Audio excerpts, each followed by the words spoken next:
পলিমালসের মাধ্যমে বেগুন চাষ বেশ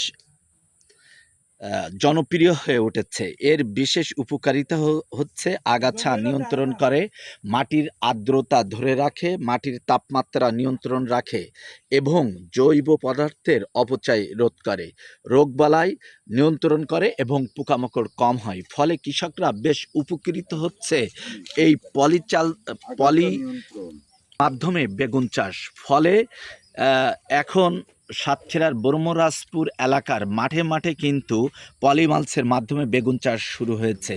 এবছরও কৃষকরা বেশ উপকৃত হয়েছেন এবং কৃষি সম্প্রসারণ অধিদপ্তর ভাবছেন যে আগামীতে পলিমালসের মাধ্যমে বেগুন চাষ সাতক্ষীরাতে বেশ সম্প্রসারিত হবে এবং এই বেগুন চাষের মাধ্যমে গ্রামীণ অর্থনীতিতে বড় ধরনের একটি ভূমিকা রাখছে এই পলিমালসের মাধ্যমে বেগুন চাষ।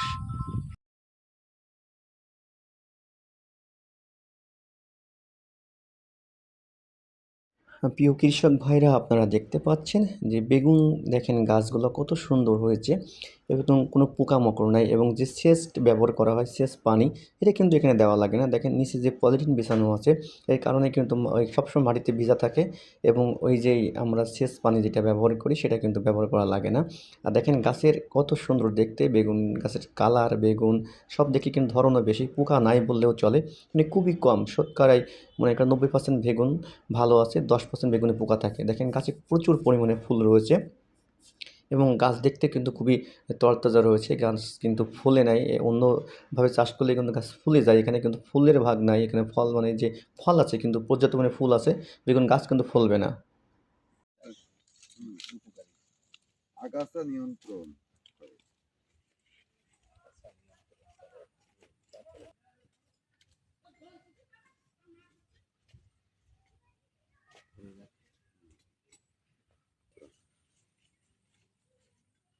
পিছনে করবেন আপনি, শুধু ওইটা করি দেন, পিছনে কুড়ি দেবেন, ঠিক আছে? তাহলে ভালো।